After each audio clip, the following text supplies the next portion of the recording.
Buenos días, hermanos.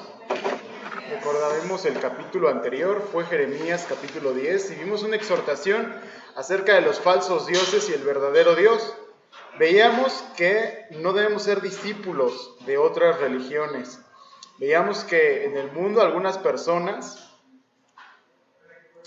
creen en cosas como la astrología, el tarot, los signos zodiacales, otro tipo de religión que no lleva al verdadero camino, que es Jesucristo. Y veíamos que el pueblo de Dios había caído en este error, en el error de seguir a los dioses falsos. Veíamos también que Dios crea al hombre y el hombre crea a los ídolos.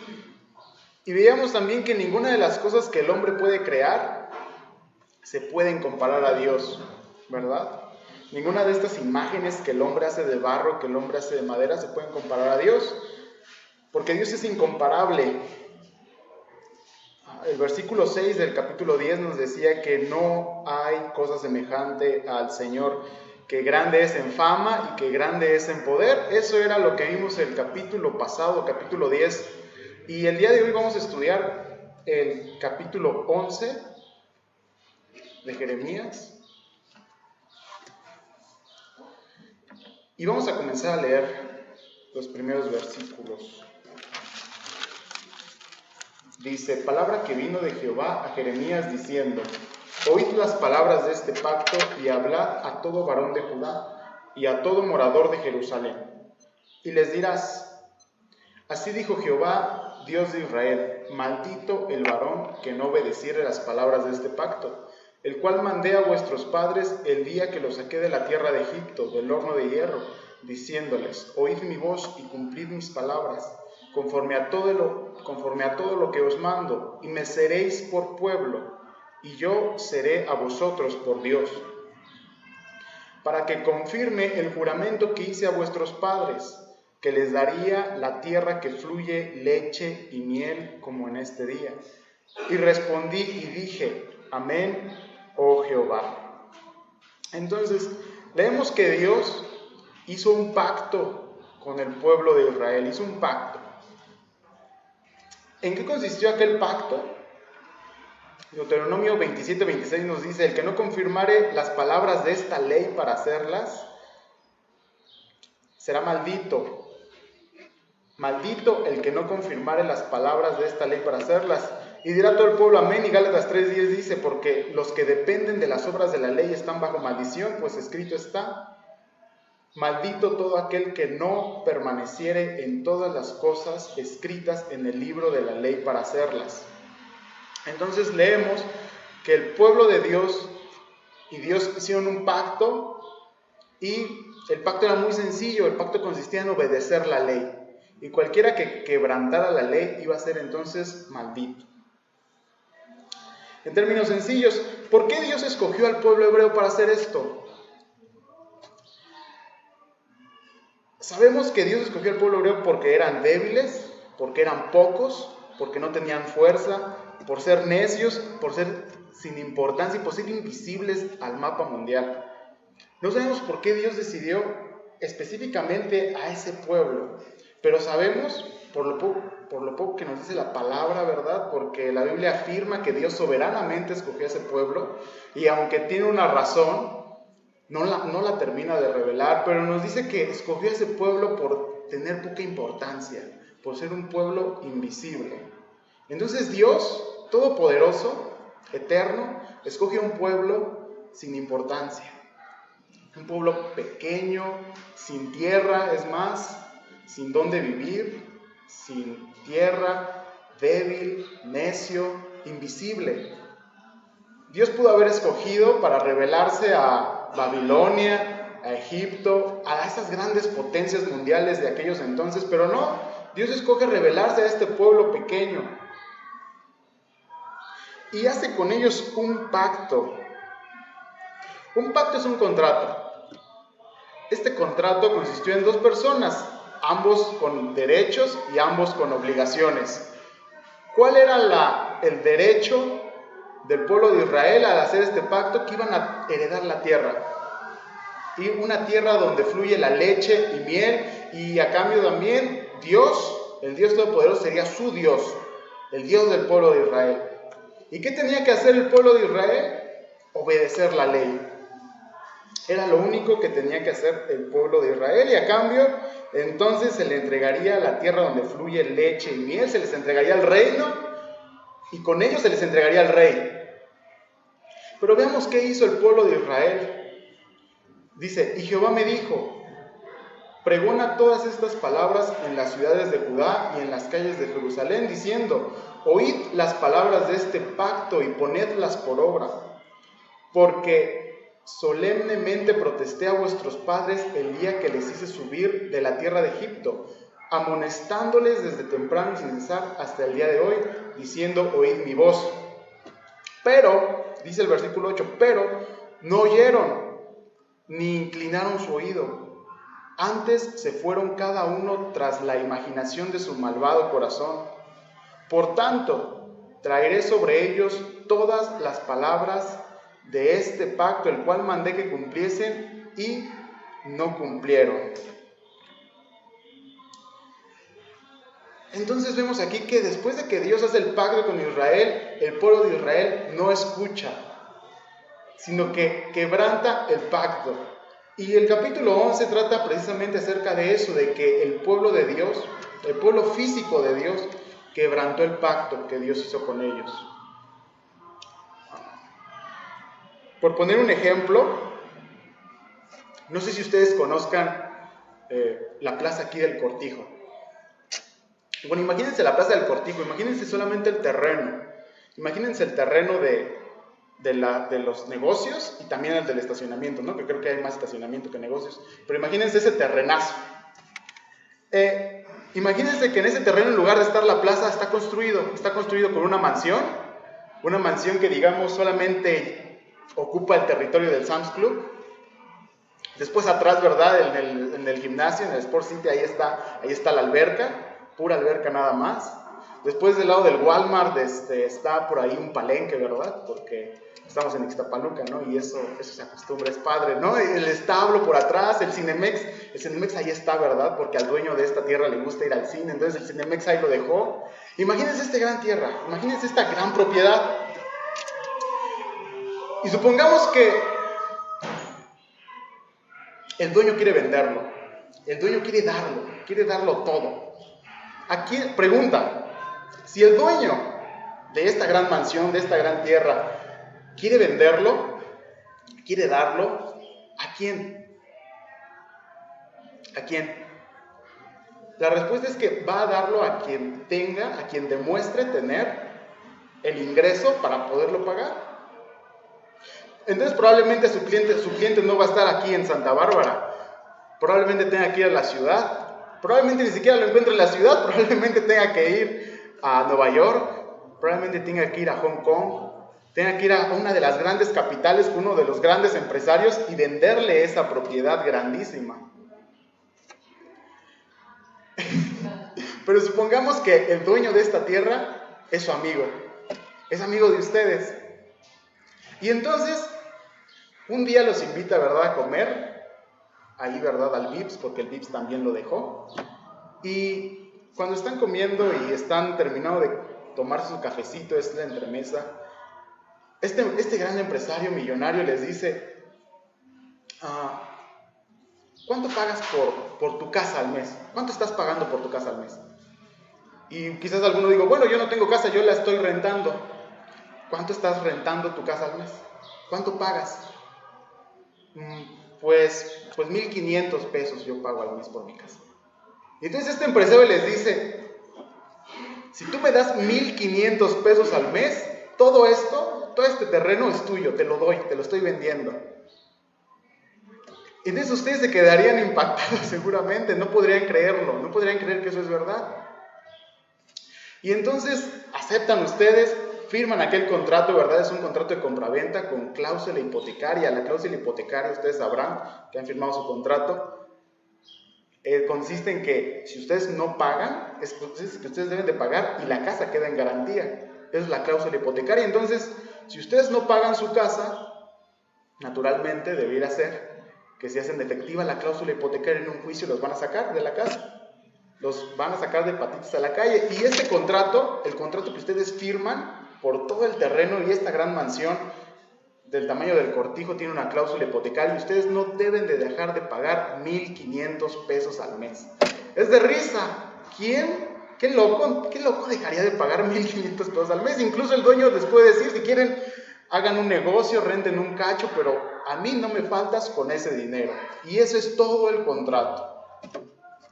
Es una tierra sustanciosa, es una tierra hermosa, es una tierra que se le puede sacar provecho extremadamente y ustedes solamente van a pagar ese dinero al mes.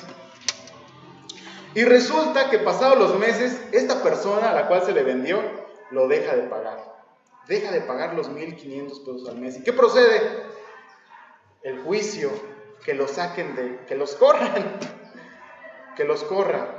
No pagaron y los van a correr. Se quedaron sin la mansión, se quedaron sin el palenque, se quedaron sin el restaurante, sin el cine, sin la alberca, se quedaron de patitas en la calle, literalmente se quedaron sin techo, sin hogar. Eso fue lo que le pasó al pueblo de Israel. La Biblia le llama eso exilio. Dios hizo un pacto con el pueblo de Israel. Este pacto consistió en que Dios les iba a dar una tierra donde fluye leche y miel. Y lo único que tenían que hacer era cumplir con el contrato, cumplir con la ley de Dios. Era lo único que tenían que hacer. Y no cumplieron. Rompieron el pacto. ¿Y qué procede? Que nos dice en los capítulos anteriores que Babilonia viene. Babilonia viene, ¿verdad? Y los va a correr, los va a sacar, los va a llevar cautivos a otra tierra, los va a exiliar. Esto es lo que vivió el pueblo de Israel y esto es lo que Dios les está recriminando en este momento. Les está recriminando que rompieron este pacto y van a ser exiliados. Van a ser exiliados.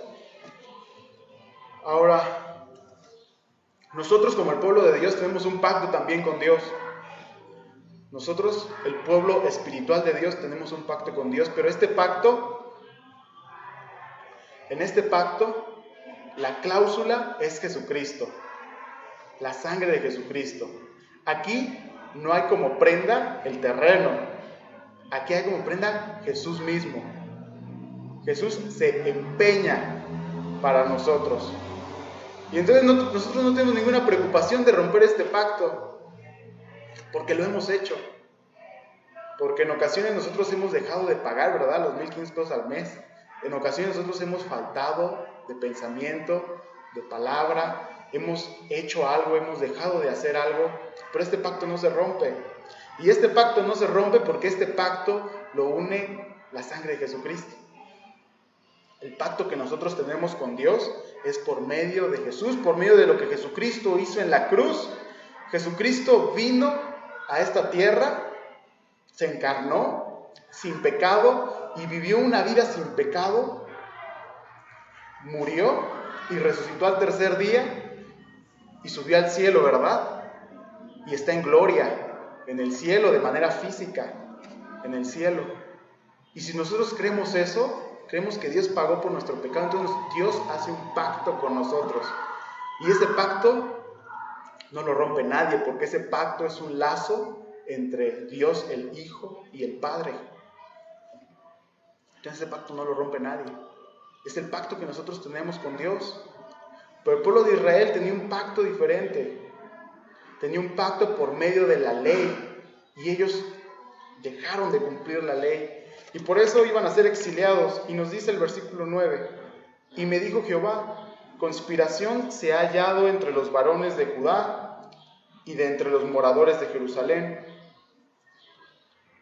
Se han vuelto a las maldades de sus primeros padres, los cuales no quisieron escuchar mis palabras, y se fueron tras dioses ajenos para servirles. La casa de Israel y la casa de Judá invalidaron mi pacto, el cual había yo concertado con sus padres. Se fueron tras dioses falsos. Imaginemos lo siguiente, imaginemos un novio, un hombre, un novio. Imaginemos que este novio tiene todo. Este novio es inteligente, Este novio es cuidadoso, este novio es detallista, este novio es amoroso, este novio, ¿verdad?, consiente a su novia en todo sentido, en el sentido espiritual, en el sentido moral, en el sentido bíblico. También, por si fuera poco, es de dinero, tiene muchísimo dinero, es fiel, ama mucho a su novia. Y un día este novio, ¿verdad?, perfecto, le pide matrimonio a su novia. Y su novia, de labios dice que sí se quiere casar con este hombre perfecto. Se prepara la boda, se entregan las invitaciones, se checa, ¿verdad?, el pastel, el cubierto, ¿verdad?, etcétera. Y llega el día de la boda, llega el... ¿Qué quieren? ¿Un padrecito o un pastor? Para que se lo imaginen así bien, ¿no? Y está el altar, ¿verdad?, grande. Y llega el pastor, ¿verdad?, con su Biblia. Una Biblia color blanca, ¿verdad?, hermosa, así grande, para dar la predicación. Y de repente suena, ¿verdad?, la canción, no sé cómo se llama la canción cuando la novia pasa al altar. Y el novio está súper bien vestido, ¿verdad?, un traje confeccionado a mano, perfumado, bien rasurado, ¿verdad?, no como yo. Y después suena la canción, esa canción que da entrada a la novia, y la novia no llega.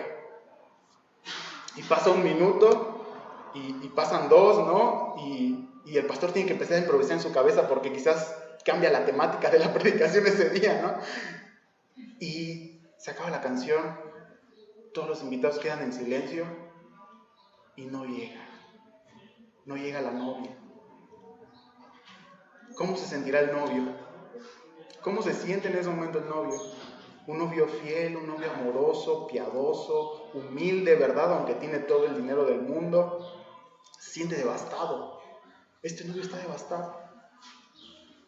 Pero su día aún no termina, porque cuando llega, ¿verdad?, a la habitación de su hotel, porque se iba a casar en Los Cabos, se da cuenta que la novia está con otro y los ve.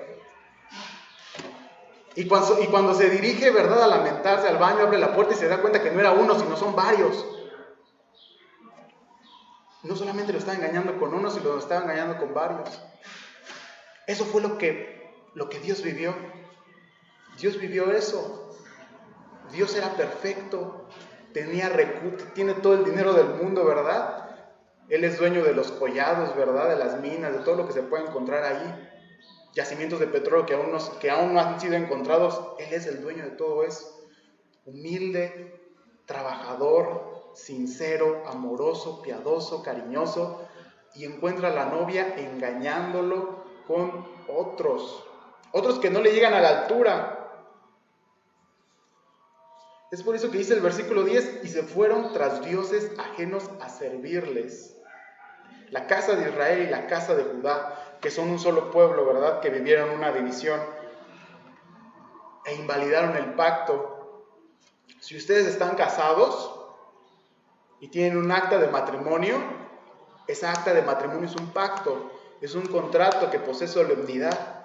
Y si ustedes engañan a su esposo o engañan a su esposa, ustedes rompen el pacto matrimonial. Y fue lo que hizo el pueblo de Israel, rompió el pacto matrimonial. Lo invalidaron. Y como lo invalidaron, dice el versículo 11, por tanto, así ha dicho Jehová, he aquí yo traigo sobre ellos mal del que no podrán salir, y clamarán a mí y no los oiré. E irán las ciudades de Judá y los moradores de Jerusalén, y clamarán a los dioses a quienes queman incienso, los cuales no los podrán salvar en el tiempo de su mal. Porque según el número de tus ciudades fueron tus dioses, oh Judá, y según el número de tus calles, oh Jerusalén, pusiste los altares de ignomia, altares para ofrecer incienso a Baal.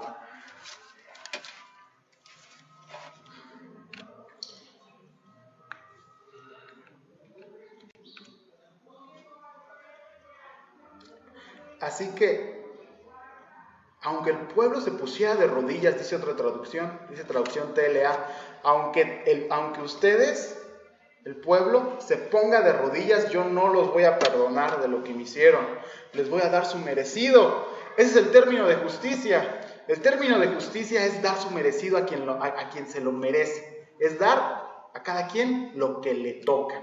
Eso es un término que podría definir la justicia. Entonces, si tú fuiste infiel a Dios, ¿qué te toca? Pues te toca que Dios haga justicia, porque Dios es justo y toca que Dios haga justicia. Y entonces, aunque Dios sea lento para la ira y grande en misericordia, que sea lento para la ira no significa que no tenga ira, sino que la tiene. Dios se puede llenar de ira, se puede llenar de enojo, y es una ira buena, es una ira santa que Dios tiene. Y entonces el pueblo colmó a Dios. Dios en estos momentos está colmado. Entonces, cuando el pueblo de Israel se hincó ante Dios, después de que ya lo había engañado con tantos, se hincó a Dios, suplicó que por favor, y después de tantas veces, ¿verdad?, que hemos visto que Dios los perdona, que Dios los perdona, que Dios los perdona, y aún después veremos, ¿verdad?, después del capítulo 11, en el sucesivo, que Dios los perdonará. Dios les dice en este momento, ya no los perdono, aunque me supliquen. Y el pueblo de Dios, en lugar de haberse tirado y pataleado y llorado más, el pueblo de Dios dijo, plan B, otros dioses, Baal, plan C, y si no, con otro, y si no, con otro, y si no, con otro. Y algo parecido vemos en el mundo, algo parecido hemos visto con algunas personas. Las personas quizás están un poco malitas de salud, o a lo mejor necesitan un trabajo, o a lo mejor están mal financieramente, o a lo mejor tienen alguna enfermedad, y lo primero que les pasa a las personas, porque la religión romana, ¿verdad?, la mayoría están bautizados y tienen ahí una concepción medio nublada de Dios, entonces cuando algo malo les pasa, plan A, Dios. Pero cuando ven que nada más no, plan B, la Virgen, plan C, un santo, plan, no me sé el abecedario, otro santo, y después las cartas, y después el tarot, y después la última, ¿verdad?, ya la decisiva, una limpia, completa. Así es el mundo. Así actuó Israel. Israel rompió el pacto, suplicó a Dios, Dios le dijo que no, Israel dijo, bueno, plan B y plan C, y se chutaron todo el abecedario, quizás más, ¿no? Porque dice la Biblia que pusieron dioses como calles tenía la ciudad, y Jerusalén era una capital, no era una ciudad pequeña. Imagínense, capillitas como esquinas. Eso ni aquí lo vemos. Yo creo que aunque podemos ir a las esquinas, ¿verdad?, de esta unidad, y podemos ver de repente algunas capillitas, yo creo que no es ese extremo. El extremo de Israel, tantos dioses, tantos altares como calles tenía la ciudad. Así fue la incredulidad por su Dios, así fue la falta de respeto que tuvieron a Dios después de que los habían sacado de Egipto. Aún después de que los habían sacado de Egipto. Dice Proverbios 1, 26 al 28. También yo me reiré en vuestra calamidad y me burlaré cuando os viniere lo que teméis. Cuando viniere como una destrucción lo que teméis y vuestra calamidad llegue como un torbellino. Cuando sobre vosotros viniere tribulación y angustia, entonces me llamarán y no responderé. Me buscarán de mañana y no me hallarán. Fue lo que se les dijo a ellos, como consecuencia de su desobediencia. Aunque lloraran y rogaran, Dios ya no les iba a hacer caso. Y aunque eso era para el pueblo de Israel, esto también lo encontramos en Proverbios, así que puede ser también para nosotros. Tiene una aplicación práctica el día de hoy. ¿Quién de nosotros quisiera que Dios se burlara, ¿verdad?, de nuestro temor? ¿Quién quisiera que Dios se burle, se ría de nuestra calamidad? Que cuando se nos venga destrucción, que cuando se nos vengan problemas, tribulación o angustia, llamemos a Dios y Dios no responda. Esto es una advertencia para nosotros. Es una advertencia a no tener un plan B. Es una advertencia a que el cristiano solamente tiene un solo plan. Como Dios, ¿verdad? Dios tiene un solo plan. Que Jesucristo haya sido crucificado no era el plan B porque le salió algo mal, estaba dentro de sus planes. Nosotros también, aunque pasemos tribulación, aunque pasemos angustia, el cristiano solamente debe tener un plan, el plan A. No debe tener un plan B. Y si no, ahí está la advertencia. Ahí está la advertencia en Proverbios. Después pasamos al versículo 14 al 17 que dice: Tú pues, Dios le está hablando a Jeremías aquí, tú pues no ores por este pueblo, ni levantes por ellos clamor ni oración, porque yo no oiré en el día en que su aflicción clamen a mí. ¿Qué derecho tiene mi amada en mi casa habiendo hecho muchas abominaciones? ¿Crees que los sacrificios y las carnes santificadas de las víctimas pueden evitarte el castigo? ¿Puedes gloriarte de eso? Olivo verde, hermoso en su fruto y en su parecer, llamó Jehová tu nombre. A la voz de recio estrépito hizo encender fuego sobre él, y quemaron sus ramas. Porque Jehová de los ejércitos que te plantó ha pronunciado mal contra ti, a causa de la maldad de la casa de Israel y la casa de Judá han hecho, provocándome ira con prender incienso a Baal. Seguimos viendo, ¿verdad? Seguimos viendo este contrato que rompió el pueblo de Israel y seguimos viendo todo lo que Dios les está diciendo.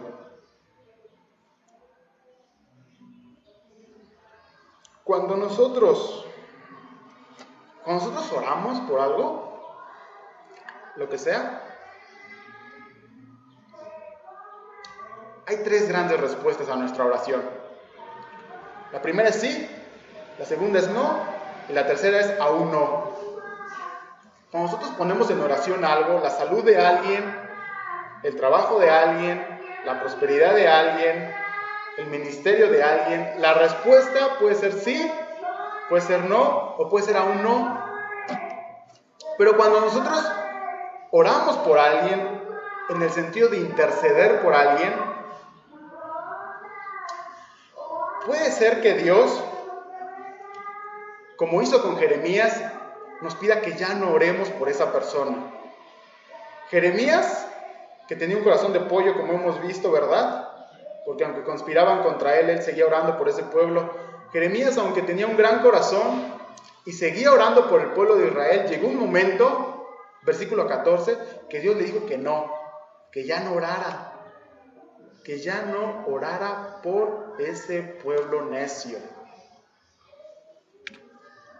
De hecho, primera de Juan 5:16 dice: si alguno viere a su hermano cometer pecado que no sea de muerte, pedirá y Dios le dará vida. Esto es para los que cometen pecado que no sea muerte.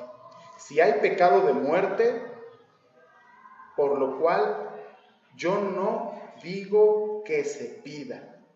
Es decir, hay pecados que la Biblia define como pecados de muerte. Y por esos pecados de muerte, porque Dios es el mismo en el Antiguo Testamento y en el Nuevo Testamento, Dios pide que no se pida por esa persona.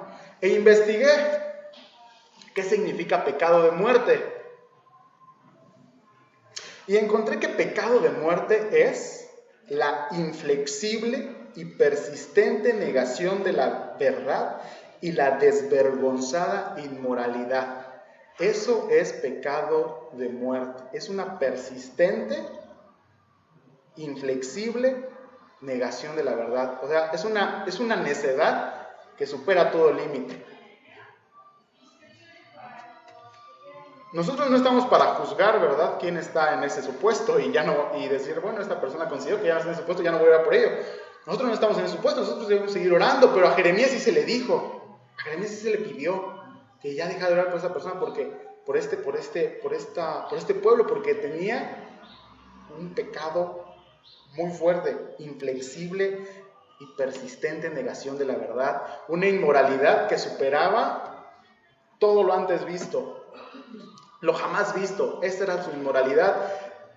De hecho, dice el versículo 15, ¿qué derecho tiene mi amada casa habiendo hecho muchas abominaciones? ¿Crees que los sacrificios y las carnes santificadas de las víctimas pueden evitarte el castigo? ¿Puedes gloriarte de eso? Se dice que el pueblo de Israel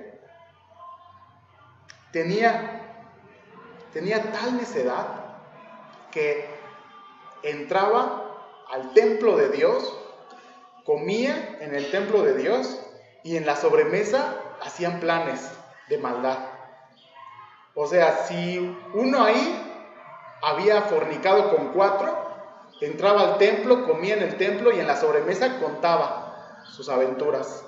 Y si alguno tenía planes de estafar a alguien, si alguno tenía un plan así malo, igual en el templo, en la sobremesa, todos comiendo y haciendo planes y diciendo lo que iban a hacer.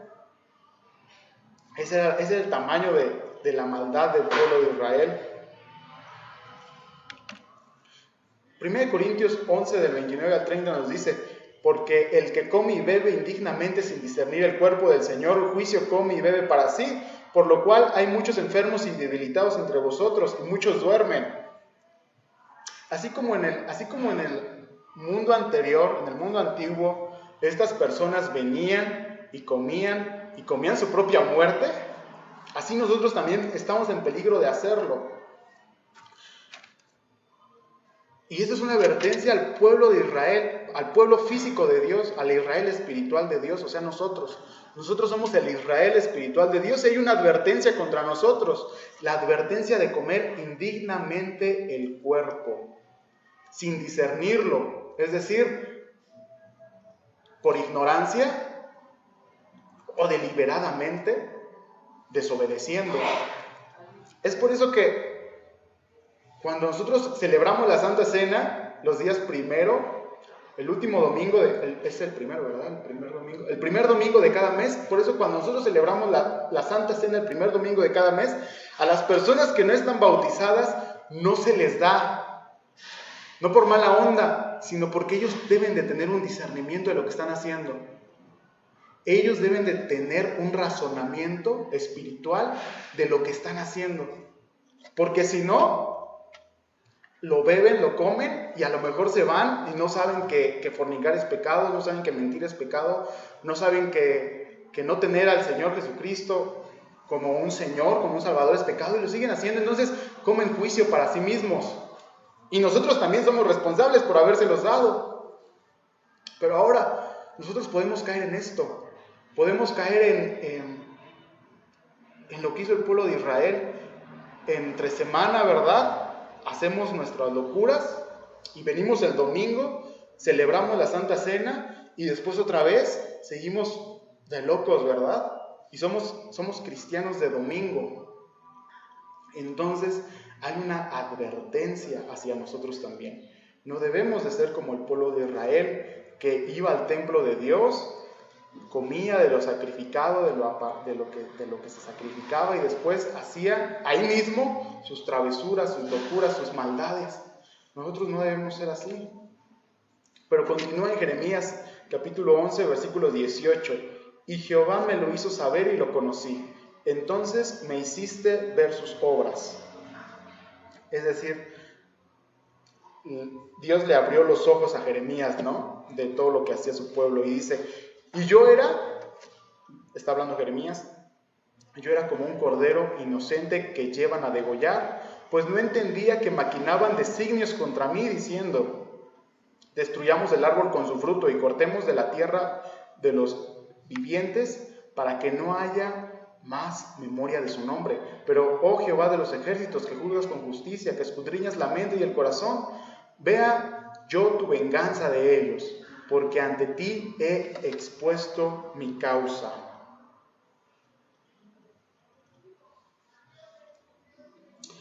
Vemos que algunas personas hacían planes en contra de Jeremías. Querían matarlo. ¿Y qué hizo Jeremías? Jeremías no cayó. Jeremías, aunque recibió la amenaza, una amenaza de muerte, Jeremías no cayó a la verdad.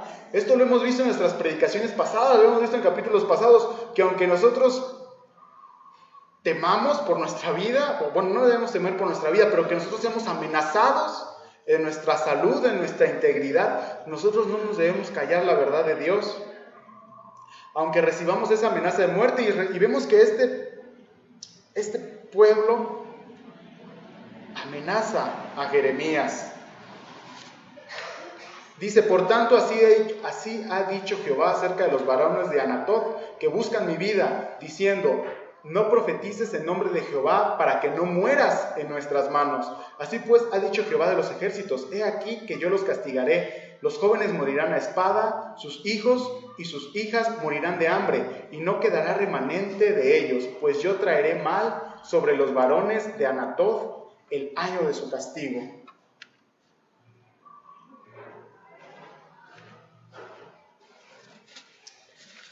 Vean, los varones de Anatot eran los que conspiraban en contra de Jeremías. Y recordemos, capítulo 1 de Jeremías, de Anatot era la familia sacerdotal, era de la familia sacerdotal de Jeremías, de ahí pertenecía, es decir, su mismo barrio. Su mismo barrio conspiraba contra Jeremías, su misma gente donde vivía. En ocasiones en nuestra vida también puede ser así, nuestra misma familia, nuestros vecinos pueden conspirar en contra de nosotros, como sucedió con Jeremías. Pero Jeremías no se cayó la verdad. Jeremías siguió profetizando y Dios le había prometido a Jeremías que lo iba a proteger. Eso nos dice algo importante. Eso nos dice que cada que Dios nos da una misión, nos va a dar las herramientas para cumplir la misión. Como decían en mi escuela, cuando alguien no lleva libreta, ¿no? O libro, ¿no? Van a la guerra sin fusil, ¿no?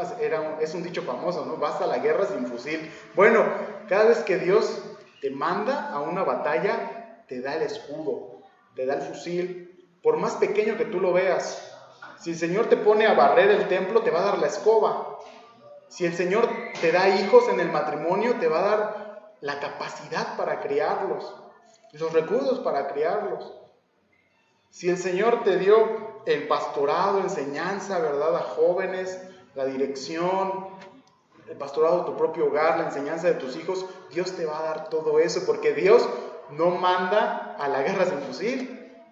Dios sí nos da todas las herramientas. Si Dios te ha dado algo, barrer el templo, enseñar a tus hijos, proveerles a tus hijos, lo que sea, si Dios te ha dado algo, Dios te va a dar las herramientas para cumplir ese deber. Como se lo dio a Jeremías. A Jeremías se le dijo, vas a ir y no te van a matar porque yo te voy a proteger. En este tiempo yo te voy a proteger. El pueblo de estas personas de Anatot no querían matar a Jeremías porque se pensaba, una concepción que ellos tenían era que si no se decía o no se escribía, no se cumplía. Hay que notar que no quieren matar a Jeremías por ser un falso profeta. No quieren matar a Jeremías por profetizar desventuras, sino lo quieren matar porque Dios está con él, porque todo lo que dicen es verdad, porque todo lo que él dice se cumple. Entonces no lo quieren matar por ser un falso profeta, ¿verdad? Lo quieren matar por ser un profeta de Dios, porque lo que dice, escribe, se hace verdad, se hace realidad. Y aquí termina el capítulo 11 de Jeremías. Vamos a ver las conclusiones, un poquito de lo que aprendimos el día de hoy. Vimos entonces que Dios hizo un pacto para el pueblo hebreo y ellos violaron ese pacto. Vimos también que aunque a veces nosotros somos necios como Israel, el pacto que Dios tiene con nosotros es por medio de la sangre de Jesucristo, no por medio de la ley. Vimos también que el pueblo fue tras dioses falsos y conspiraron contra Dios. Hay una advertencia de no hacer eso mismo nosotros. Vemos que como consecuencia de esto, Dios los exiliaría por romper este pacto. Vimos también el propósito de la oración es amoldarnos a la voluntad de Dios. Es el propósito de la oración. Cuando nosotros oramos, nosotros no tratamos de cambiar la voluntad de Dios. Por eso no tratamos de declarar cosas que no sabemos. Por eso, siempre que terminamos de orar, decimos, Señor, hágase tu voluntad. Porque nosotros somos los que nos tenemos que amoldar a Dios. Y en ocasiones, Dios, ese grande, todopoderoso, lo queremos meter en nuestra cajita. Queremos amoldar a Dios a nuestra manera de pensar, a nuestra manera de ser, a nuestra manera de pedir. Y es al revés. La oración no es para cambiar la voluntad de Dios. La oración es para nosotros amoldarnos a ella. Vimos también que algunos en Anatot hicieron planes para matar a Jeremías. Asimismo, nosotros también, en ocasiones las personas pueden hacer planes para matarnos a nosotros. Y por último, cuando Dios nos da un propósito, nos da las herramientas para hacerlo. Pues bien, vamos a concluir con una oración. Acompáñenme. Amado Padre, te damos las gracias, Señor, por esta enseñanza, Señor, en Jeremías. Gracias, Padre, porque tu palabra es buena, es santa, es perfecta como tú eres perfecto, Señor. Sabemos que tú has inspirado estas palabras. Te pedimos, Señor, que nos hagas estos profetas, Señor, profetas que tú deseas, que tú anhelas, Señor, que nos podamos amoldar a tu voluntad. Y te pido que no nos permitas nunca ser necios, Señor, ni pisotear la sangre de Jesucristo. En el nombre de Jesús, amén.